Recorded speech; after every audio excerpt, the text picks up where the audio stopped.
പേര് മഹേശ്വരി സതീശൻ. എനിക്ക് വയസ്സ് 59. കണ്ടാ പറയത്തില്ലല്ലേ, ഞാൻ തേക്കുന്നതേ നിന്ന് കുണുങ്ങാതെ എണ്ണയാ. പിന്നെ തേക്കുന്നത് രാമന്റെ അച്ഛനൊക്കെ തേച്ച ഒരു സോപ്പില്ലേ, രാമച്ച സോപ്പ്. പിന്നെ ഞാനിവിടെ വന്ന് എൻ്റെ കുളിയുടെ കാര്യം പറയാനൊന്നും അല്ല കേട്ടോ. സ്ത്രീ പുരുഷ സമത്വം. സ്ത്രീ അബലയാണ്, ചബലയാണ്, ചെണ്ടയാണ്, മദ്ദളമാണ്, മൃദംഗമാണ്. ഇതൊന്നും അല്ല കേട്ടോ. ഇന്ന് ട്രാക്ടർ ഓടിക്കുന്നു, ടിപ്പർ ഓടിക്കുന്നു, ട്രില്ലർ ഓടിക്കുന്നു. ഇന്ന് അവൾ ഓടിക്കാത്ത വണ്ടികളൊന്നുമില്ല. കെട്ടിക്കയറി ചെല്ലുന്ന വീട്ടിൽ അവൾ ആദ്യം അമ്മായിയമ്മേനെ ഓടിക്കുന്നു, പിന്നെ നാത്തൂമാരെ ഓടിക്കുന്നു, പിന്നെ ഇച്ചിരി ഇല്ലാത്ത ഇറക്കമില്ലാത്ത നിക്കറും ഇട്ട് അവള് ക്രിക്കറ്റ് കളിക്കാൻ വിളിക്കുന്ന അമ്മായിയപ്പനെ. ആകാശം മുട്ട വിമാനം ഓടിക്കുന്നു. ഇങ്ങേയറ്റം തെങ്ങിന്റെ മണ്ടയ്ക്ക് വരെ കയറുന്നു. പക്ഷെ ഒരു വ്യത്യാസമേ ഉള്ളൂ, ആണുങ്ങൾ തളപ്പങ്ങോട്ട് ഇട്ടിട്ട് തവള ചാടുന്ന പോലെ കയറുമെങ്കിൽ പെണ്ണ് ആ മിഷ്യം വെച്ചിട്ട് വെച്ചടി കയറുന്നു. ഈ വസ്ത്രധാരണത്തിലും മുടി നീട്ടി വളർത്തുന്നതിലും ഏതായാലും പെണ്ണും ചെറുക്കനും കെട്ടക്കി നിൽക്കും. ഒരു ദിവസം വെളുപ്പിനെ 4 മണിക്ക് മുടി നീട്ടി വളർത്തിയ ഒരു രൂപം നടന്നു പോവുമായിരുന്നു. പെട്ടെന്നൊരു ലോറി വന്ന് ബ്രേക്കിട്ട് നിന്നു. ഇതിനെ തട്ടോട് താങ്ങിയെടുത്ത് ലോറിയിലിട്ട്. ഇവരുടെ ഉദ്ദേശം വേറെയായിരുന്നു. ഇട്ട് കഴിഞ്ഞ് മുഖത്ത് നോക്കിയപ്പോഴാണ് നല്ല മീശയും ദീശയൊക്കെ വളർത്തിയ ഒരു ചെറുപ്പക്കാരൻ.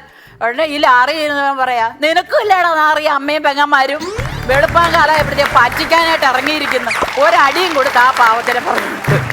പിന്നെ ഈ ബസ്സിൽ കയറുമ്പോൾ നമുക്ക് തോണ്ടലും ചിക്കലും ചൊറടലും ഒക്കെ കേൾക്കാത്ത ആരും ഇല്ലല്ലോ. അങ്ങനെ ഞാനൊരു ദിവസം ഒരു യാത്രയിലായിരുന്നു. ഞാൻ കയറി, എനിക്ക് സീറ്റ് കിട്ടി. ഞാൻ ഒതുങ്ങി അങ്ങോട്ട് ഇരുന്ന് കഴിഞ്ഞപ്പോൾ ഉണ്ടറാ ചെറിച്ചില് തുടങ്ങി. അപ്പം ഞാൻ എന്ത് ചെയ്തു, എനിക്ക് എൻ്റെ പുറം ചൊറിഞ്ഞെന്ന് പറഞ്ഞാൽ എനിക്ക് എന്താ നഷ്ടം വരാനാ. ഞാൻ അങ്ങനെ ഇരുന്നു.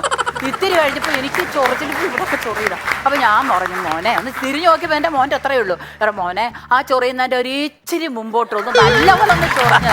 ചേച്ചിക്കാണെങ്കിലേ ഈ കൈ അങ്ങോട്ട് എത്തുന്നില്ല, കൈക്ക് വേദനയുണ്ടേ, നല്ലപോലെ ചൊറിഞ്ഞതാ. ഏതായാലും മോൻ ചൊറിയുന്നു, ഛേദമില്ലാത്തൊരു ഉപകാരം എന്ന് പറഞ്ഞല്ലേ ഈ ചെറുക്കൻ.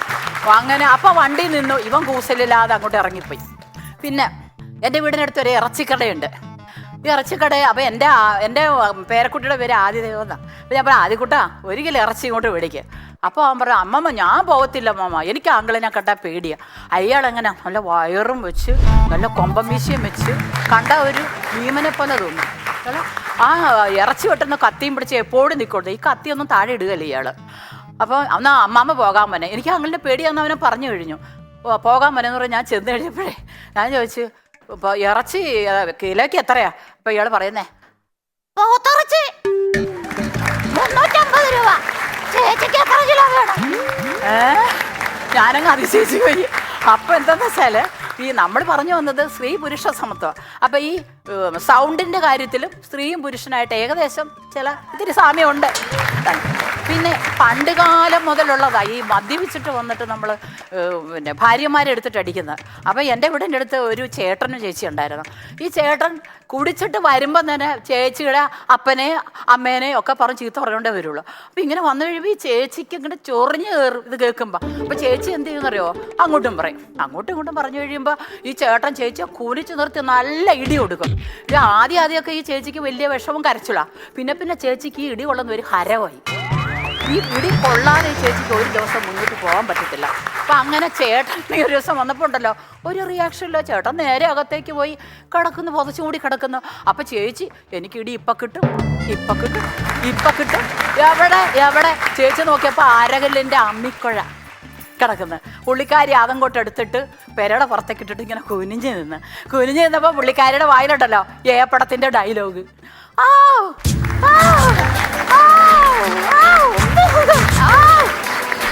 പിന്നെ നമ്മൾ മണിയറ കാണാത്തവരാരും ഇല്ലല്ലേ. അപ്പോൾ ആ വിവാഹം കഴിച്ചവരെല്ലാവരും മണിയറ കാണും. അപ്പം ഈ മണിയറയിൽ നമ്മൾ ഈ മണവാളൻ ഇങ്ങനെ കയ്യിൽ മുല്ലപ്പൂവും ഒക്കെ ചുറ്റി ഇവിടെ സ്പ്രേ വേണമെങ്കിൽ വായിൽ സ്പ്രേ അടിച്ച് അങ്ങനെ ഇരിക്കുമ്പോൾ മണവാട്ടി പതുക്കെ കുണുങ്ങി അതിൻ്റെ കൂട്ടുകാരത്തികൾ വന്ന് അതിനെ അങ്ങോട്ട് തള്ളും. ഈ മണവാള പാല് കൊടുത്താലേ ഊച്ചത്തുള്ളൂ. ഇത് നേരെ തിരിച്ചാകാമല്ലോ.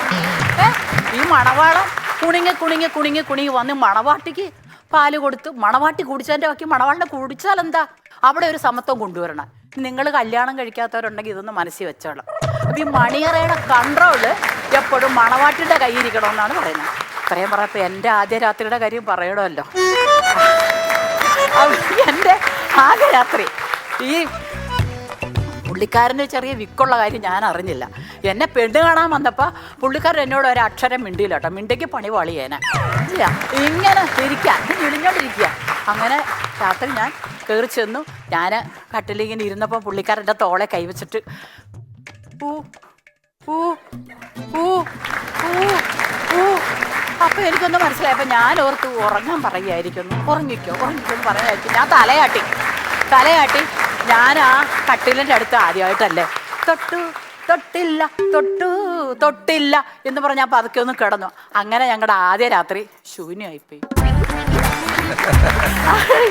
രാവിലെ ആയപ്പോഴത്തേക്ക് ഞാൻ ചോദിച്ചു, ചേട്ടൻ എന്താ ചേട്ടാ എന്നോട് ചോദിച്ചത്? അതാ ഉമ്മ തരുമോന്ന് ചോദിച്ചതാ. അന്നെനിക്കിത് മനസ്സിലായല്ലോ, ഞാനൊട്ട് ഉമ്മ കൊടുത്തുമില്ല. ഇന്ന് ഇപ്പോഴും ദേ ആ ഉമ്മയും ചോദിച്ചോണ്ട് പുള്ളിക്കാരൻ എൻ്റെ പുറകെ നടക്കുക. സ്ത്രീകളുടെ സ്വത്താണല്ലോ പേറും പേറ്റുനോവ് ഇങ്ങോട്ട് വന്നു കഴിഞ്ഞാൽ ലേബർ റൂമിൽ ഭാര്യ കിടന്ന് കുത്തിമറിയും വേദന എടുത്ത്. പക്ഷേ ഈ ഭർത്താവ് നമ്മൾ ശ്രദ്ധിച്ചിട്ടില്ലേ, ചുമ്മാ ഇങ്ങനെ ഒലാത്തുക. ടെൻഷൻ കാണുമായിരിക്കില്ലെന്ന് പറയാൻ പറ്റത്തില്ല. പക്ഷേ ആ സമയത്ത് ഈ പുള്ളിക്കാരൻ്റെ ഒരു പല്ലുവേദനയെങ്കിലും വരാൻ പാടില്ലേ? അല്ലേ, ഒരു പല്ലുവേദനയെങ്കിലും വന്ന് അങ്ങനെ ഒരു സമത്വം വേണം. അപ്പോൾ ഒന്നുമില്ലെങ്കിൽ പല്ല് പറിക്കുമ്പോൾ വേദന മാറി, പ്രസവിച്ചു കഴിയുമ്പോൾ പ്രസവനെ മാറി. അപ്പം രണ്ടും ഒരു തുല്യതയിൽ വന്നു. പിന്നെ വേണമെങ്കിൽ പറയാം, നമ്മുടെ അമ്മമാർ മക്കൾ കുസൃതി കാണിക്കുമ്പോൾ പറയും, എടാ നിന്നെ ഞാൻ നൊന്താടാ പ്രസവിച്ചത്. അപ്പം അച്ഛനോടിയൊന്ന് പറയാം, നിന്റെ അമ്മ അവിടെ കിടന്ന് നൊന്ത് വെറുമ്പോഴേ ഞാൻ അവിടെ നിന്ന് പല്ലുവേദന എടുത്ത് കുത്തി മറിയായിരുന്നടാ എന്ന് പറയാം. പ്രസവിച്ച് കഴിഞ്ഞാലാ ഉടനെ ഫോണെടുത്ത് വിളിക്കുക, ഹലോ എൻ്റെ ഭാര്യ പറ്റടാ സുഖപ്രസവം. ഇതെങ്ങനെ പറയാൻ പറ്റും? ഈ പ്രസവം എന്ന് പറയുന്നത് ഇറച്ചിയും പൊറോട്ടയും തിന്നുന്ന പോലെയാണോ? ഈ പ്രസവവേദന എടുത്ത് കുത്തി മറിയുന്ന ആ പാവത്തിൻ്റെ വേദനയ്ക്ക് യാതൊരു വിലയില്ല. ഇനി പ്രസവിച്ച് കഴിഞ്ഞ് വീട്ടിൽ വന്നാലോ, ഈ ഭർത്താവ് എന്ന് പറഞ്ഞ കക്ഷി ഈ കട്ടിലിൻ്റെ ചുറ്റൂന്ന് മാറത്തില്ല. ഈ പെറ്റ വീടിൻ്റെ വീട്ടിൽ ഇങ്ങനെ പങ്ങി നിൽക്കുക. പണ്ട് കാലത്ത് അങ്ങനെയൊന്നുമല്ല, നിർത്തത്തില്ല എന്ന് പറഞ്ഞാൽ ഒരു മനുഷ്യൻ ഈ പെറ്റ പെണ്ണിൻ്റെ അടുത്ത് വരാൻ പാടില്ലെന്നുള്ളത്. ഏതായാലും 3 മാസം കഴിയണം 144 പ്രഖ്യാപിക്കുന്ന പോലെ. അത് കഴിഞ്ഞ് കയറാൻ പാടുള്ളൂ. പിന്നെ എൻ്റെ ഒരു അനിയത്തിയുടെ പേര് ശ്യാമളയാണ്, അനിയൻ്റെ പേര് സുഗുണൻ. അപ്പോൾ ഈ ശ്യാമള പെറ്റു കിടക്കുന്ന മുറിയിൽ നിന്ന് സൂണൻ എന്ത് ചെയ്താൽ മാറത്തില്ല. അപ്പം എൻ്റെ അമ്മയെന്ന് പറയുന്നത് ഒരു ഇച്ചിരി ചിട്ടയും വട്ടവും അന്ധവിശ്വാസമൊക്കെയുള്ള അമ്മയാണ്. അപ്പോൾ അമ്മ ഇതിലേ വരുമ്പോഴത്തേക്ക് സുഗുണൻ ഇതിലേ മാറി ശ്യാമളയെ ഒളിച്ച് മറിഞ്ഞ് നിൽക്കും. അപ്പോൾ ശ്യാമള എങ്ങോട്ട് പോയി കഴിയുമ്പോൾ ശ്യാമളയുടെ കൈവിരൽ വെച്ചൊടിക്കുക, സ്നേഹം കാണിക്കുക, ഇങ്ങനെ ഭാര്യയുടെ കയ്യിൽ പിന്നെ തലയിലേക്ക് ഇങ്ങനെ മാടുക. ഇതൊക്കെയാണ് സുഗുണൻ്റെ പണി. അപ്പോൾ ഇതൊക്കെ കാണാം. അമ്മയ്ക്കാണെങ്കിൽ ആവശ്യം കയറും, അമ്മ സുഗുണാ ഇറങ്ങിപ്പോടാ അങ്ങനെ പറഞ്ഞ് അങ്ങനെ സുഗുണൻ പിണങ്ങി അങ്ങ് പോയി. കുറച്ച് നാൾ കഴിഞ്ഞ് ഈ കൊച്ചിനെ തള്ളേനെ അങ്ങോട്ട് കൊണ്ടുപോയി. പിന്നെ അനക്കോ ഇല്ല, ആവിയില്ല.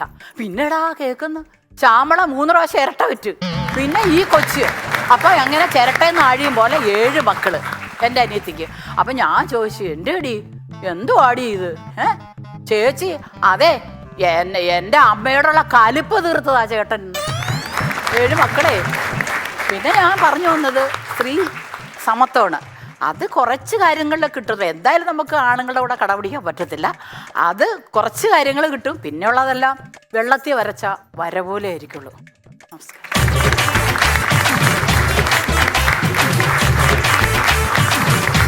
മഹേശ്വരി ചേച്ചി കലക്കി ഡാൻസ് പഠിച്ചിട്ടുണ്ടല്ലേ? ഇല്ല. നന്നായിരുന്നു. ചേച്ചി പറഞ്ഞ പല കാര്യങ്ങൾക്കും എനിക്കും അതേ അഭിപ്രായം തന്നെയാണെന്ന് പറയേണ്ടി വരുന്നു. രമേശേട്ടാ എങ്ങനെയായിരുന്നു?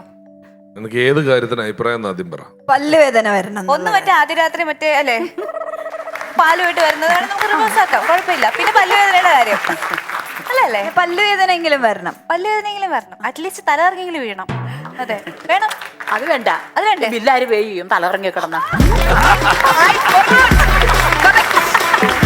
ശരിയാണ്. നമ്മുടെ മഹേശ്വരി ചേച്ചി 59 വയസ്സ്. 59 വയസ്സ്. നിന്ന് കുടുങ്ങാതെ എണ്ണ. നിന്ന് കുടുങ്ങുമല്ല, ഓരോ വിറ്റിനും നിലത്തുനിന്ന് തെറുകയാണ് മേളിലേക്ക്. അല്ലാതെ നിന്നൊന്നും ഇതിന് സ്റ്റാൻഡ് അപ്പ് കോമഡി മാറ്റി ജമ്പ് കോമഡിയാണിത്. നിന്നിട്ട് ഇങ്ങനെ ഓരോ വിറ്റും പറഞ്ഞിട്ട് നിലത്ത് കാലൊന്ന് ഉറച്ച് നിൽക്കേണ്ടത് ചാടി ചാടി നിന്ന് പറയുകയാണ്.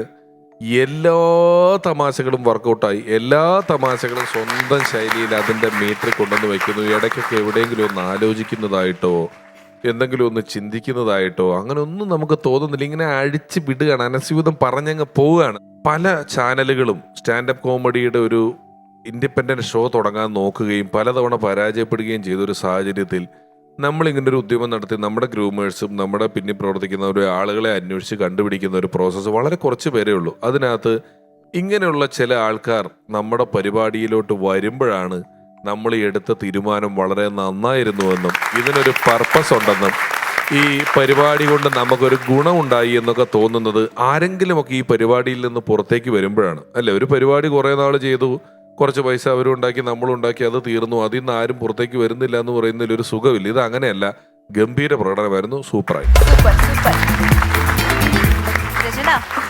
മഹേശ്വരി ചേച്ചി എനർജറ്റിക്, ബോംബ്ലാസ്റ്റിക്, സിൻഡലൈറ്റിംഗ്, ഇനി എന്തൊക്കെ പറയാൻ പറ്റുമോ അങ്ങനെയുള്ള ഒരു പെർഫോമൻസ്.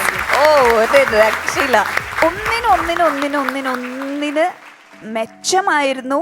മെച്ചം എന്നൊന്നും പറഞ്ഞാൽ പോരാ, നമ്മളെയൊക്കെ ചിന്തിപ്പിക്കുന്ന രീതിയിലുള്ള പല പല പല കാര്യങ്ങൾ എടുത്തിട്ട് ഇങ്ങനെ ആയാൽ കൊള്ളാലോ എന്ന് ഞങ്ങൾക്കൊക്കെ, ഞങ്ങളുടെ ഈ ജനറേഷനും അവരുടെ ആ ജനറേഷനും ഒക്കെ ഒരു തോന്നിപ്പിക്കുന്ന രീതിയിൽ ചേച്ചി പറഞ്ഞ പല കാര്യങ്ങളും, ഒപ്പം തന്നെ ചേച്ചിയുടെ എക്സ്പീരിയൻസ്, ജീവിതം എന്ന് പറയുന്ന എക്സ്പീരിയൻസ്, അതിൻ്റെ ഒരു സ്ട്രെങ്ത് ഉണ്ടല്ലോ, അത് ഫുൾ ഈ പെർഫോമൻസിലുണ്ടായിരുന്നു. ഇതുപോലെ തന്നെ ചേച്ചിക്ക് ഗംഭീരമായിട്ട് നല്ല നല്ല വിഷയങ്ങളെ പറ്റി സംസാരിക്കാൻ ചേച്ചിക്ക് പറ്റട്ടെ എന്ന് ആത്മാർത്ഥമായിട്ട് ആഗ്രഹിക്കുകയാണ്.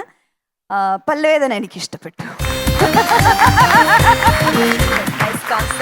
എന്തായാലും നല്ല ക്ലവറാണ് ആള്, നല്ല ബുദ്ധിശാലിയാണ്. കാരണം ഈ സ്റ്റാൻഡപ്പ് ഫോർ ഗേൾസ് എന്നുള്ള ഫ്ലോറിൽ വന്നിട്ട് പെണ്ണുങ്ങളെ പിടിച്ചെടുക്കാൻ പറ്റിയ ഒരു വിഷയം ആയി തന്നെ കണ്ടുപിടിച്ചതിൽ നല്ലൊരു കൈയ്യടി കൊടുക്കാം. സ്ത്രീ സമത്വം എന്ന് പറഞ്ഞാൽ കണ്ട നല്ല ഉഷാറായിട്ടിരുന്ന് കൈയടിക്കണ കണ്ട, അവർക്കൊക്കെ ഇഷ്ടപ്പെട്ടിട്ടുണ്ട് സംഭവം. ഇപ്പോൾ സ്ത്രീ പുരുഷ സമത്വം അത് നല്ല ടോപ്പിക്കാണ്. അത് കണ്ടുപിടിച്ചതിൽ നല്ലൊരു കൈയടിയുണ്ട്. എന്തായാലും നന്നായിട്ട് വരട്ടെ, നല്ല പെർഫോമൻസ് ആയിരുന്നു. അല്ല, അത് ചേച്ചി പറഞ്ഞൊരു കാര്യം നമ്മളെ സിനിമയായിട്ട് കണക്ട് ഉണ്ട്. എന്ന് വെച്ചാൽ ഈ ഓരോ പുരുഷന്മാർ ഓരോ സ്ത്രീകളെ കലിപ്പ് തീർത്ത്, അങ്ങനെ നമ്മുടെ നാട് ഇന്ത്യ അങ്ങനെ കലിപ്പ് തീർത്ത് ചൈനയെ തോൽപ്പിച്ചു. ശരിക്കും നമ്മുടെ സിനിമയുടെ ഒരു ക്യാപ്ഷൻ, രമേശ് ചേട്ടൻ്റെ ഷോ ആയതുകൊണ്ട് ഞാനിത് പറയുന്നത്, ഇത് വെളിപ്പെടുത്താൻ പറ്റില്ല, എന്നാലും ഞാൻ ഇവിടെ വെച്ച് പറയാം. കാരണം ഇത് സിനിമയുടെ അടുത്ത് ടെലികാസ്റ്റ് ചെയ്യുന്ന ഒരു ഷോ കൂടെ ആയതുകൊണ്ട്. അപ്പോൾ അതിൻ്റെ മെയിൻ ക്യാപ്ഷൻ എന്ന് വെച്ചാൽ, അങ്ങനെ ഞങ്ങൾ ചൈനയെ തോൽപ്പിച്ച കഥ, ഒരു ഭാരത സർക്കാർ. മഹേശ്വരി ചേച്ചിയുടെ ആദ്യത്തെ വേദിയായിരുന്നല്ലേ? തീർച്ചയായിട്ടും ഗംഭീരമായ ചേച്ചി, സൂപ്പറായി. കാവ്യ ആൻഡ് മഹേശ്വരി ചേച്ചി, ഇവരിൽ ആരാണ് ബെസ്റ്റ് പെർഫോമർ? രമേശയുടെ മാർക്സ് പ്ലീസ്. കാവ്യ 50-ൽ 46.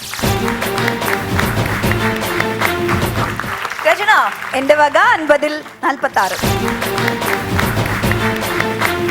Okay, total 92 out of 100.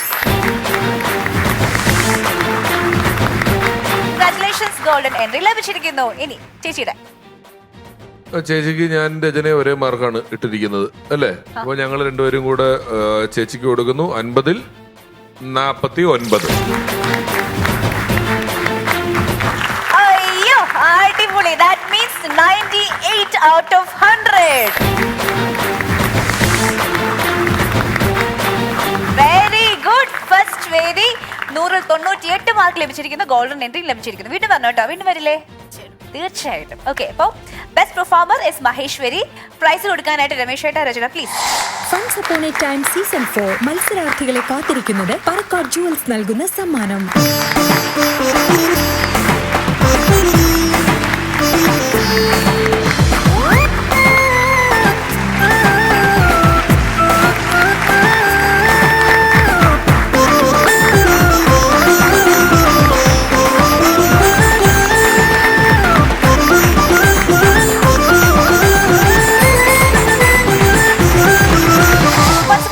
Season 4, which is exclusively for ladies. നമ്മുടെ ഈ പരിപാടിയിൽ പരിപാടിയിൽ പങ്കെടുക്കുവാൻ നിങ്ങൾ താല്പര്യപ്പെടുന്നുണ്ടെങ്കിൽ funsupon@gmail.com നിങ്ങളുടെ ഡീറ്റെയിൽസ് മെയിൽ ചെയ്യുക. ഒപ്പം താഴെ കാണുന്ന വാട്സാപ്പ് നമ്പറിലേക്കും നിങ്ങളുടെ ഡീറ്റെയിൽസ് അറിയിക്കുക.